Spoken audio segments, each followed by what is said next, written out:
Hello, and welcome to another edition of But Have You Heard About, where I and a guest talk about a new and exciting historically based topic. My guest will be presented with 3 topics to choose from. One is a topic for them, one is a shared interest of ours, and the last is for me because I love hearing my own voice. Today, my guest is a former coworker of mine, an amazing, wonderful person, Erika. What up, Erika? What's up? I love it. I'm so excited you're here. And your 3 topics to choose from today are dun-dun-dun, drinker. I don't even know her. All is fair in love and FCC. I still don't know anything about the Know Nothing Party. Erika, what would you like to talk about today? I think as a former bartender, I'm going to have to pick drinker. I barely know her. I love it. So I find it really fascinating that the Prohibition movement, as well as the women's right to vote, were completely intertwined. And the fact that Prohibition came before the women's right to vote, which is also a fun thing. Prohibition is the 18th Amendment. The 19th would be for women to vote.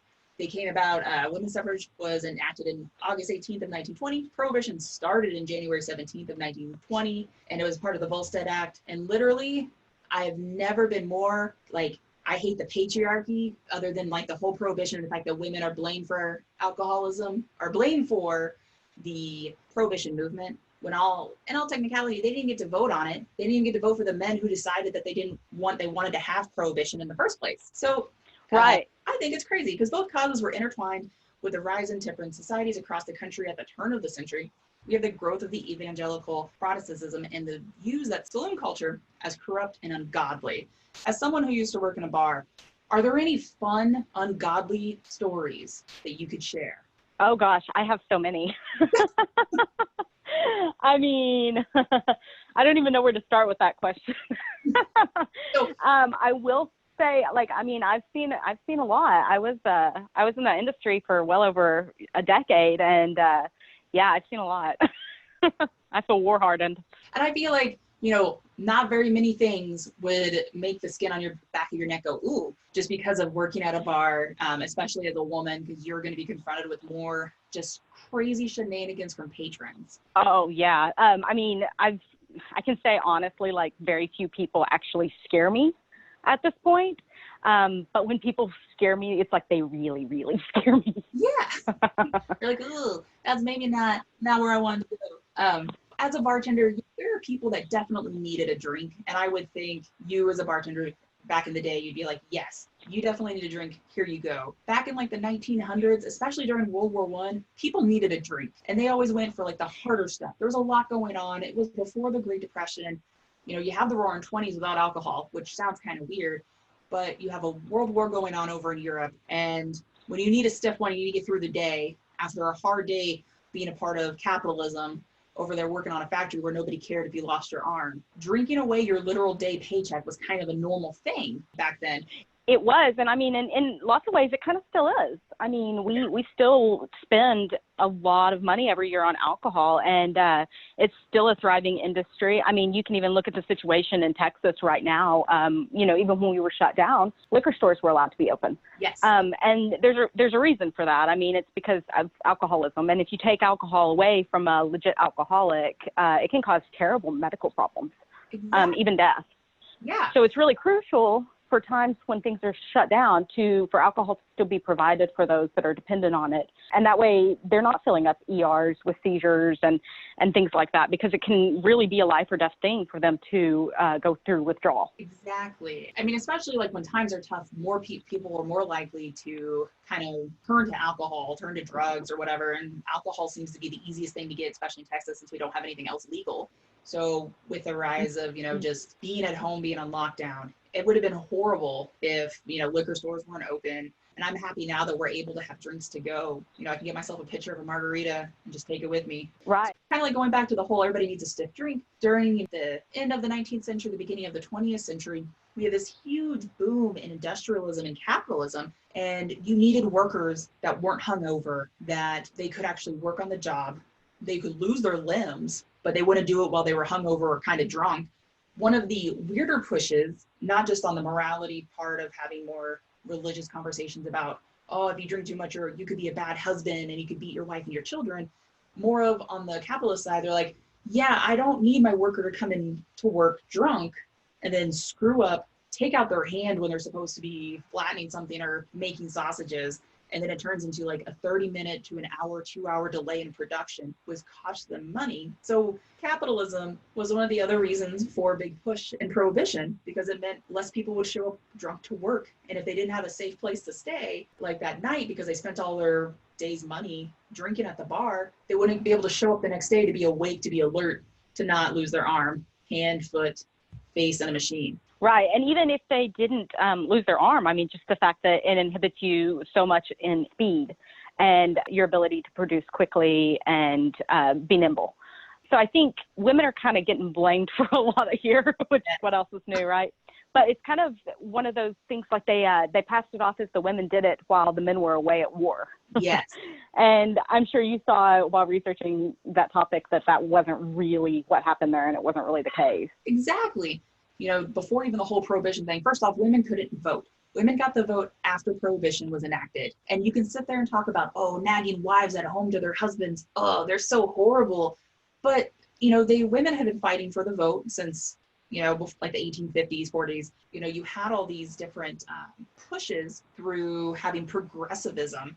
And the men always said women shouldn't vote because they didn't have any reasoning to vote. What they were voting on and the people they were voting for had nothing to do with the home. However, with all this progressive movement after the Civil War, with the Republican Party being super progressive at the time, it kind of set new standards for public health, outlawing child labor, food safety, and an education for all, which more lined with, you know, stuff at the home, which was more for women. And so it made sense after Prohibition, which was, again, voted on by men, passed by men. Women had nothing to do with it, but they were blamed for it in a sense.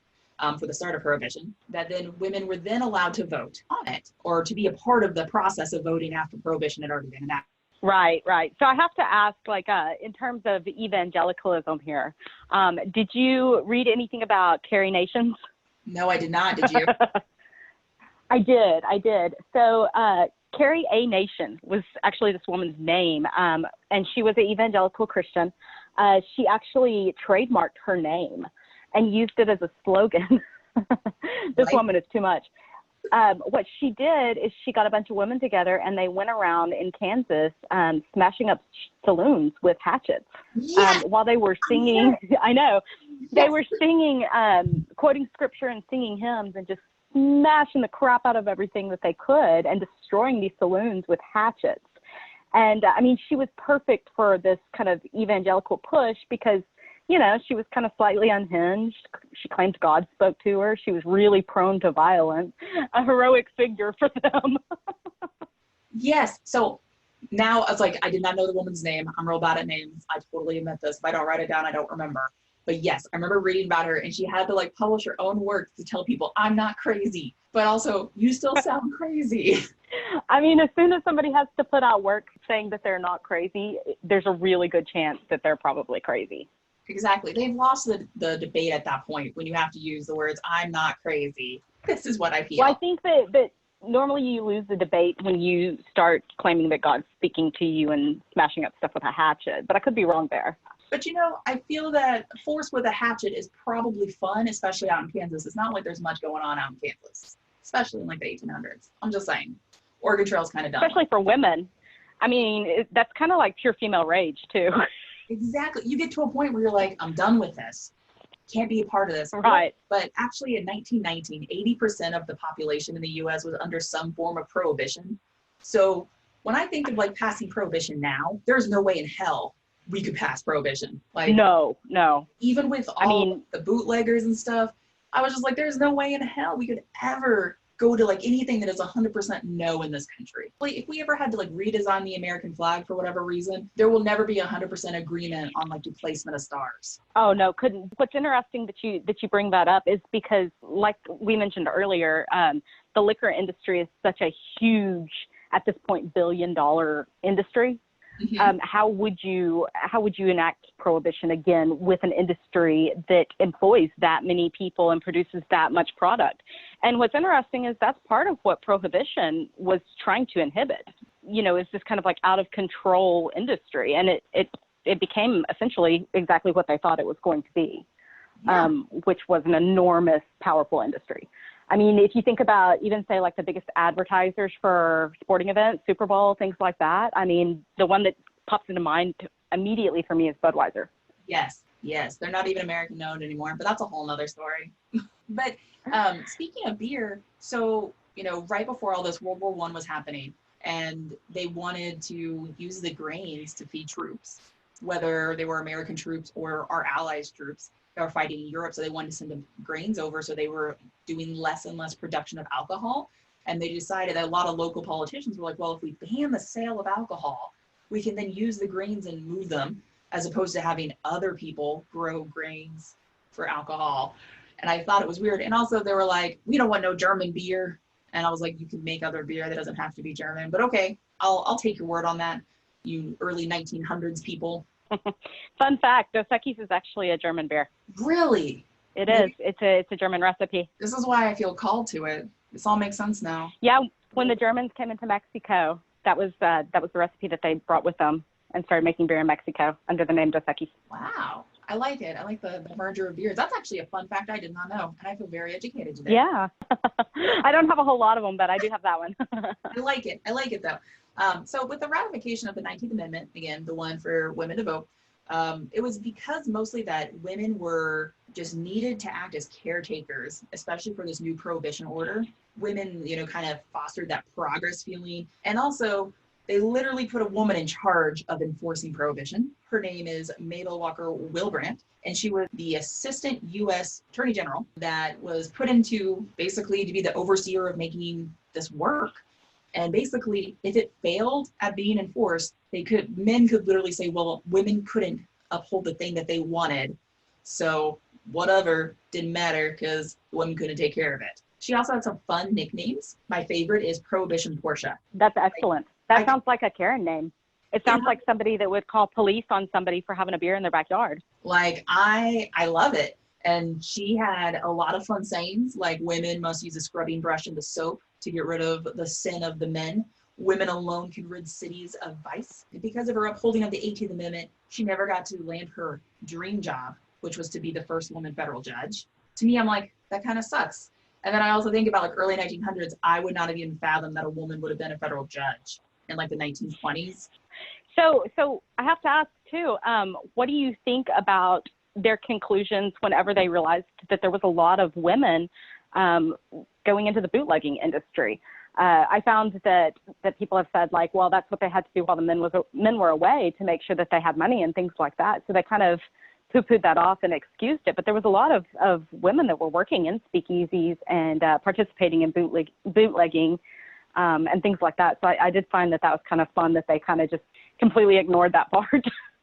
Yeah, I look at it as, one of the reasons for prohibition was that because we don't want the men to drink because they're wasting away their paycheck. They're not paying their mortgages. They're beating their wives. They're abusing their children. They're horrible people when they're drunk. But apparently when they're sober, everything's amazing, wonderful, hunky-dorky. But as a woman, if you decided not to get married, you had such few job choices, especially in the early 1900s, and, to take care of the family. So let's say that your husband did go off for World War I and came back and was unable to work. You had to find a job. The easiest, quickest place to find jobs, especially if you were considered conventionally attractive at the time, was to work at a speakeasy. You could either be a flapper girl wearing one of those fun flapper dresses. I always think back to Boardwalk Empire, which is like one of my favorite shows ever from HBO. And I just think about how realistic some of the stuff in there was when it came to like showing the boardwalk over in Atlantic City. And my favorite thing was the preemie babies. I don't know. Have you ever seen that show? I haven't ever seen it, but I find that your point is interesting because even today, the restaurant and bar industry is one of the biggest employers of uncollege educated women, still to this day. So right now, of course, that's a big group that's suffering, work-wise, are young women that don't have college educations because that's the industry that employs most of them. And I mean, we're talking about, you have liquor stores that are still open and, we live in the wonderful great state of Texas. Sometimes it's greater than others. But when we literally had people that were protesting to have bars open, I thought of it not because they want to get drinks, but literally it's because they really do want to work. I don't want people to not work that want to work. Of course. But we're talking about, for a lot of people, that's a career too. People will kind of dismiss it as, well, what's your real job or what are you going to school for? But I mean, I was in that industry for over a decade. So that was actually like the length of a career for me, And it is for lots of people. Exactly. I mean, and that's a great place to start too. Like, you learn a lot about just interactions with people. I think that you probably have one of the best customer service experience. Like, you were like one of the best people when we worked together at mitigating customer service. When somebody was really upset, you would be able to like turn them around in like 5 seconds to be like, hey, it's cool, I got you. And they would calm down. And I feel that that is definitely a skill that was definitely developed a lot easier for women. You know, speaking of that nurturing role, being able to take care of belligerent drunks, basically. I'm not saying that everybody we dealt with when we worked together were belligerent drunks, but some of them could have been. That's all I'm saying. Oh, you do. You get some. I mean, I'm not even going to lie. It happens. It's a main point that you have to learn working in the industry, is how to deal with people whose behavior is not quite ideal, or is, gets off the rails, or even violent. And part of it's calming them down, and part of it's knowing when to stop doing that and to tell them, like, dude, you need to hit the road. If you don't, bad things are going to happen to you, buddy. Exactly. And I think, I mean, not that anybody can tell, but you are a lot shorter than I am. And I feel like I feel a lot safer hanging out with you. And you are definitely probably 5 inches shorter than me. I'm at the minimum. I'm like 5'8", 9" on a good day. And you can still like that part where it's like, I don't think anybody would mess with us. Oh, no, I'm 5 foot tall. And when I worked behind the bar, I was around 100 pounds. And yeah, I mean, I never had anybody get too out of line with me. It's just kind of a talent that you learn, though, is how to keep things going the direction that you want them to go. Yeah. And I find that there were a lot more women who got employed, or who became more employed during Prohibition, in illegal ways with those speakeasies and then bootlegging. And if we didn't have Prohibition, we wouldn't have NASCAR, about hooking up cars maybe faster than they needed to go. While I don't know that much about NASCAR, because I completely admit that I'm not a car person whatsoever, I do find it fun that there are still people that want to make their cars go faster than cops' cars can go, just because they're like, I'm good.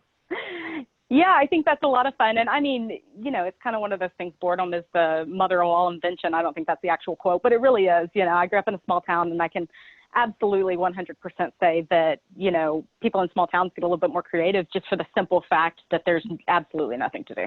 I mean, when they're not drunk, Exactly. We're speaking about Prohibition, and we obviously know Prohibition went away. And just like all good things, a woman giveth and a woman will taketh. And I want to talk about Pauline Morton Sabin, who actually founded the Women's Organization for National Prohibition Reform. She was actually like one of the first women elected to the GOP in New York State.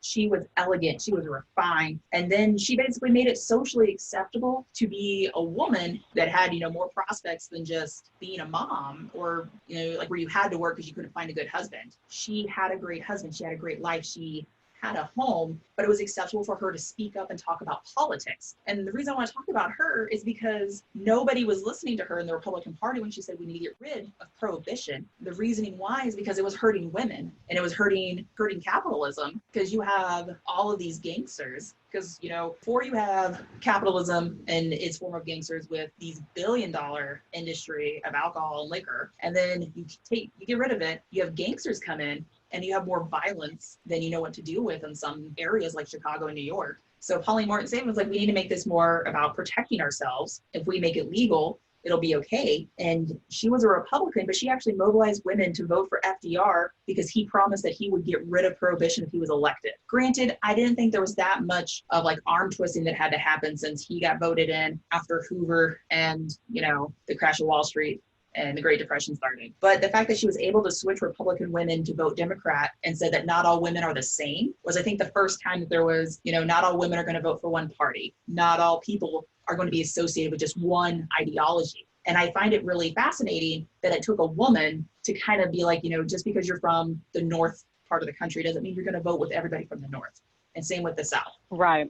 So could she hold her liquor? I bet you she did. She did she like a good scotch? So I can't remember what it was, but she apparently drank a famous drink, which obviously I'm not very good with drinks. I'm like, is it beer? Is it a good beer? Okay, I'll take it. That's about as good as I am with my alcohol. But she apparently drank a special drink when FDR officially won, because she's like, it's not going to matter anymore who's going to come after me. So I find it fascinating that you have two different women on the spectrum, like, for Prohibition. You had Mabel, who is Miss Prohibition Portia. And then you have Pauline, who's on the other end, who was very much so just beat into politics, opposed to like, working for the government. And I, Right. That is interesting. yeah. And so you can have two ends of the spectrum. So I think when people try to put anyone in a box when it comes to, politics and ideology, all we have to do is look back at, prohibition and the women's movement to vote, because there's still women, for whatever reason, in this day and age that think that women shouldn't be allowed to vote. And I'm like, but why?